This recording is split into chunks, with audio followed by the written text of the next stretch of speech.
Hello everyone, Christina here. Welcome to the ultimate watercolor masking video. I'm going to be doing some tests with different ways to do masking on watercolor paper.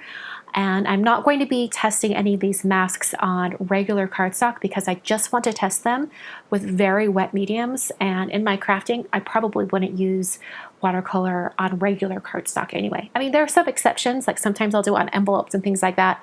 But for the most part, I just want to see what happens when I use these masking options on watercolor paper. So I made a list of every single watercolor paper I have in my craft room, and there were 14 different types, so quite a lot. And I've got 4 different masking options. I've got repositionable contact paper, which I kind of experimented with in my last video. I highly recommend it. It was great. I've also got Gina K Masking Magic, which is actually like just a regular masking paper, and it's meant for, I don't think it was meant for watercolor mediums, but I thought since it is a little bit of a plasticky surface, I wondered if it would hold up to watercolor, and I did one initial test, and this is that initial test, and it worked pretty well on this particular watercolor paper. So it made me wonder, does it work that well on other watercolor papers? Hence this video.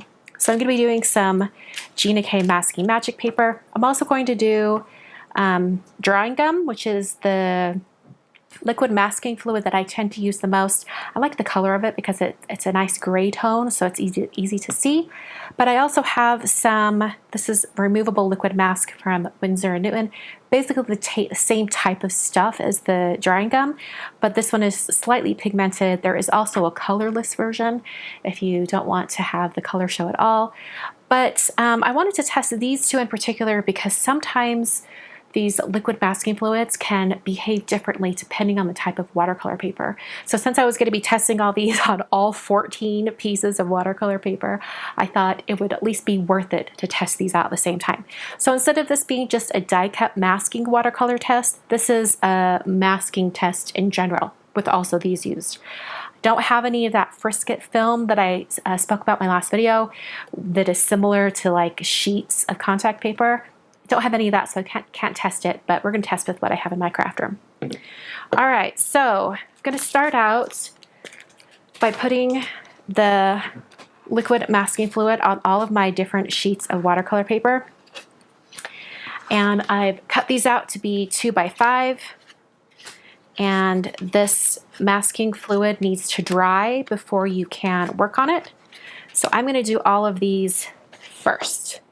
Go through one round and I'll do the next. Starting with drawing gum, I'm just going to do like a line of each one of these because I need to have room for all of these die cuts over on the side, you know?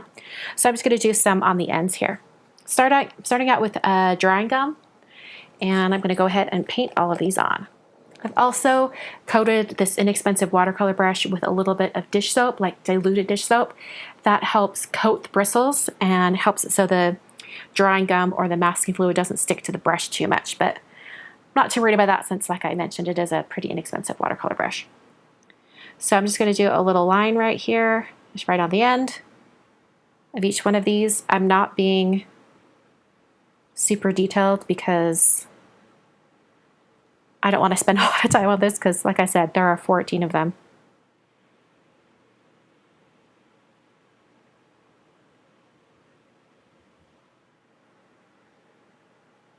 All right, and then these last 3, you'll notice I have down here at the bottom a black watercolor paper, which I have never used until today. So this should be interesting. I wanted to test it out. Having never used both of these masking fluids together, I've never noticed if one smells more than the other, but I think the Winsor & Newton has a more pungent smell. Kind of smells like fish. It's kind of weird.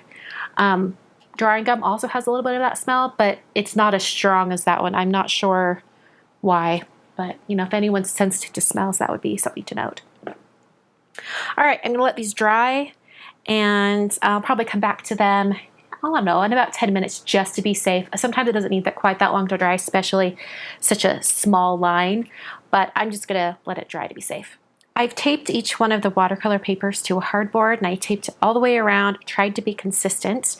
And now I've got my die cuts for the masking paper. So the two dies that I've used are the Simon Says stamp Windows to My Heart, because it cut out 6 hearts at once. So only going to use 1 heart on each paper for each masking paper. And then from Words of Hope, this was I think this was a Kathy Zilski, a CD design die set, but the word trust, I picked this one because there are not any interior pieces that I would have to poke out. So just for efficiency's sake, that's the word that I went for. But I wanted to have both a solid, very no intricate pieces image, and then I wanted a word so I could test both to see how well it works. So this is what I'm going to do to try to keep it pretty consistent. I'm going to go ahead and apply all of the masking papers to this one board. I have 2 more boards here. I've got more watercolor paper, and then this one has the specialty papers, which is 2 types of Bristol Smooth and then the black watercolor paper. So I'm going to do these one board at a time. And before I start painting, I'll come back and chat at you for a bit.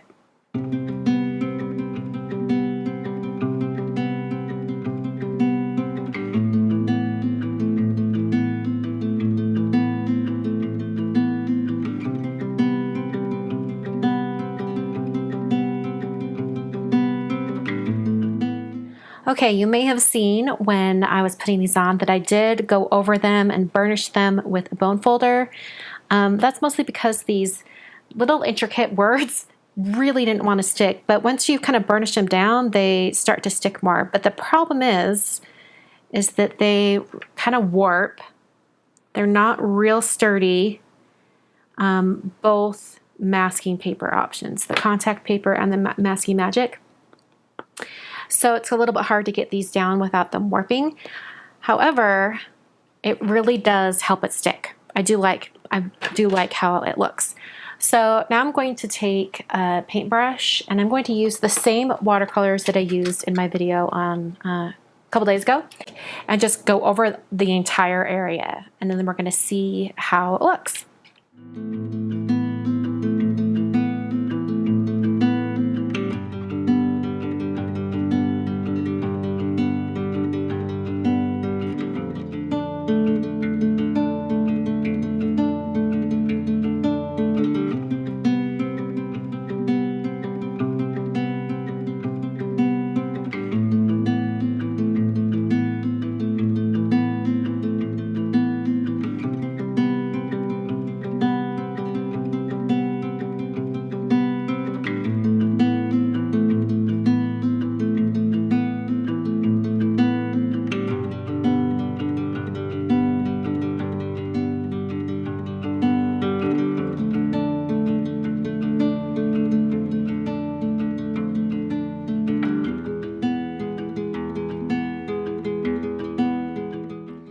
For these last 3, I'm going to switch up what watercolor paints I use.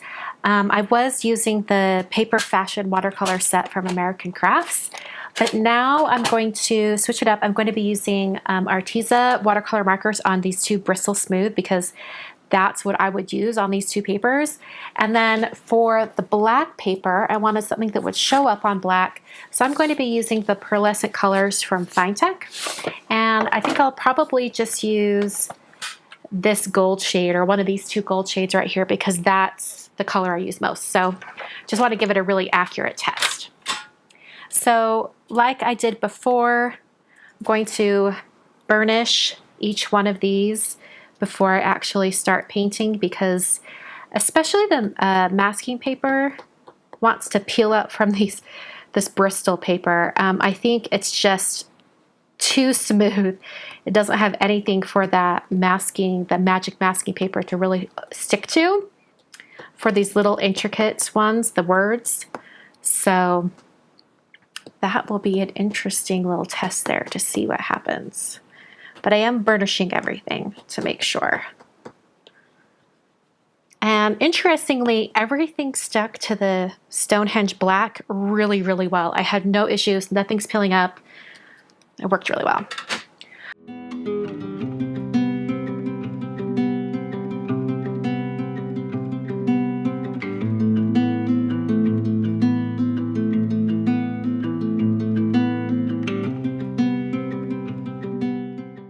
going to let all 3 boards dry completely, and then we'll peel off the masks and we'll see how each one did. So I've removed them all from the boards, and I'm going to go through these one by one and peel up all the masks. As you can see, this top mask, this heart, is the contact paper.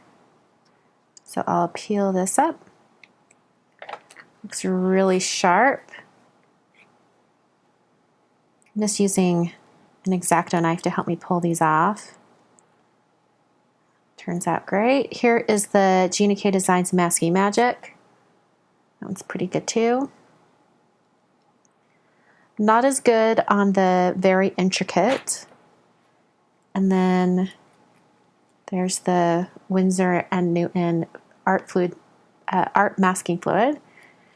And then the drawing gum. Both of those, no issues whatsoever. And that is the Saunders Waterford Hot. Now I'm going to do the Saunders Waterford Cold, which is a little more textured. So we'll see how well these compare. So using the contact paper, looks about just as sharp as on the hot press paper. The word, not quite as good. It's got a little more kind of fuzzy edges. The Masking Magic paper, more fuzzy edges. This could just be a result of the texture of the paper. Let me zoom in here for you. Once again, this is the Saunders Waterford. Okay, this one is has even more color kind of creeping underneath. And then the Winsor and Newton art masking fluid and the drawing gum. Both of those turned out great, no issues. Once again, Saunders Waterford cold press. All right, so now we're going to compare the Strathmore hot press versus cold press. In fact, maybe I'll keep these side by side so you can see them. So hot press first. This one is really stuck down. Really sharp edges on that one. And I would say fairly sharp on the other. Not like super sharp, but still good. Really clean edges on the hot press. And fairly clean on the cold. There's a little more, I think just a few more little edges that aren't quite as sharp. All right, here's the Gina K Masking Magic. Really sharp on that one. Once again, this is a much smoother paper. So I think it just sticks down better. Yeah, you can see the comparison between these two, right? All right, so Masking Magic. Really like how that one turned out on the hot press. And then on this one, it looks like it didn't stick down to the cold press very much. So I have quite a bit of seeping underneath in that one area. I'm going to take off the Winsor and Newton. Both of these are looking really good. And then the drawing gum. No issues there either. Both are great. All right, so that was Strathmore hot press versus cold press. Kind of the same results as the Saunders. I think hot press, just because it's smoother, you get sharper edges around your shapes. And that goes for both types of masking paper. All right, now we're going to compare Fabriano hot and Fabriano cold. I'm going to zoom out just a little bit so stay in frame easier. All right, so this is the Fabriano Artistico Extra White. It's one of my favorite papers. And the hot press has a really sharp edge. I would say not quite as sharp as the Strathmore hot press, but still pretty good. There's the cold press. Cold press actually did fairly good. I think the Strathmore was a little bit better. We'll compare at the end. There's the hot press of the intricate die and the cold press of the intricate die. Both of those have similar results. There's not a huge difference between the two. All right, Gina K Masking Magic. Super sharp. And on the cold press, pretty sharp. I think sharper than the contact paper. All right, and then we'll lift this up. This is actually really good. It stuck down really easily. This one stuck down pretty well also. I'm really impressed with both of these actually. Yeah, I like that. All right, so take off both of these masking fluids. Looking great. I don't anticipate there being a big difference between these. Did want to mention that I considered doing a Molotow masking pen comparison, but I had two masking pens actually, but both of them had dried out because I hadn't used them in a long time, so I wasn't able to test those, but that probably would have been a good comparison too. All right, so now we're going to test arches, hot and cold. So we'll lift this up. And we'll lift this one up too. Kind of the same results as the hot and cold press comparisons I've just done. The hot press seems to be a little bit sharper edges.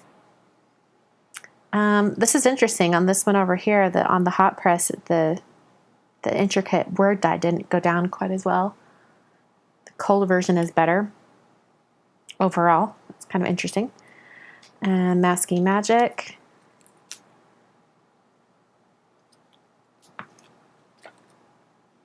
Both of those are pretty good. I think they have about the same results as the contact paper.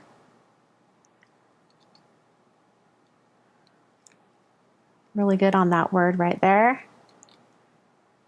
Much better on the hot press versus the cold press. And I'll go ahead and take the masking fluid off. Both of those are great.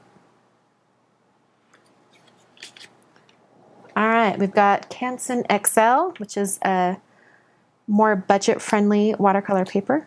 Just test and see how that one works. Works great with the contact paper.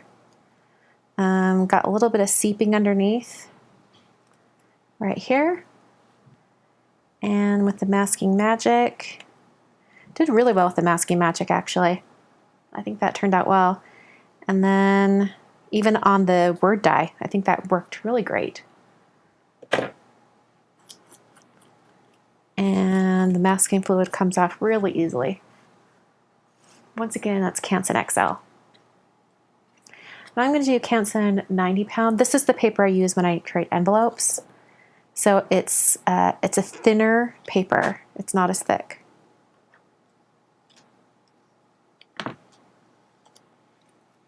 That came off really well, really sharp edges. For the most part, this has really sharp edges here too. A little bit of seeping down here at the bottom, but not bad. Masking Magic, also really sharp. Really sharp on both, actually. That turned out great. And masking fluid, both brands came off no problem. Canson 90 pound. Here we have Canson Montval. And I'm going to peel up the contact paper. No issue there. This one was good. Looks like there's a little bit of color seeping underneath this one edge, but not bad. Masking Magic paper, kind of about the same results. And for the word, looks like it's good. I just missed a couple spots when I was painting, and I think that's just user error. That's just me. And then masking fluid came off both without a problem. So that's Canson Montval. Interestingly, if any of you guys are wondering about the Molotow masking pen, Canson Montval happens to be the only watercolor paper that I have really good results with when it comes to the Molotow masking pen. So just, to note. All right, we've got both of these Bristol papers. I'm going to compare them side by side. I'm going to take off the contact paper. It's interesting, the larger solid shape is very stuck to this paper here. There we go.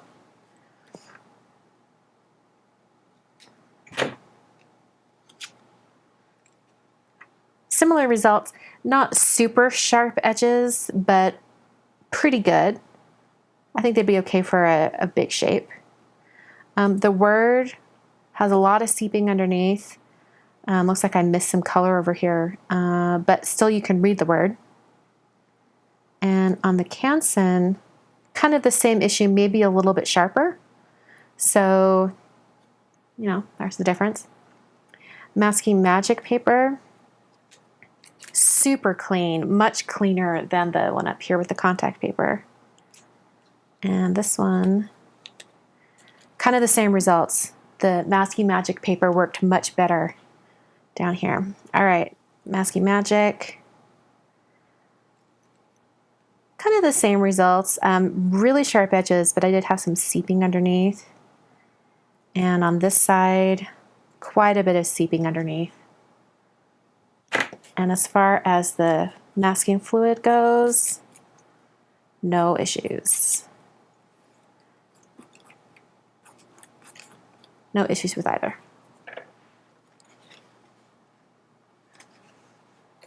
All right, and the very last one is the Stonehenge Black. I did want to note that when I was removing the masking tape, it tore the paper quite a bit. There wasn't a way to not have it tear the paper. So just something to note. Like I mentioned before, I've never used this paper before today. So just, you know, something to keep in mind. All right, contact paper. Yep, I'm glad I tested this because the contact paper peeled up a lot of that black paper underneath. I think the paper, because it's dyed, it probably is just much more delicate and porous, and it just picks up any of that stick. So contact paper, not a win on the black paper. The small word, not so bad. The small word actually picked up really rather well. I think it's probably just the fact that that heart stuck down even more. All right, the Masking Magic paper. See how delicate this is? All right, not so bad. It peeled up a little bit of the black paper, but of the two, I would most definitely use the Masking Magic. And kind of the same thing with the word. It worked really well, actually. Had a little bit of seeping on the one little edge, but not bad. And then taking off the masking fluid, it did peel up. Let's see how it does on this other one. Yeah, both of them peeled up a little bit of the paper texture underneath. So it's a little fuzzy, but not terrible. Not like this up here. Like this was a fail. And all these little bits of gold are from the top of the contact paper. So that's unfortunate. I mean, I could probably just keep tearing that if I wanted to. Okay, so my final thoughts. I think that for the most part, all of these masking methods work, except for this one right here. I would not recommend the contact paper on Stonehenge Black. So they all have pretty similar results. I think it's all just about, you can go at this from two different approaches. One is starting with your watercolor paper. Let's say you have some Canson XL paper, right? So then you'd say, okay, which option is better? They're both fairly the same, but it looks like maybe the Masking Magic might be a better choice, depending on what your die design is.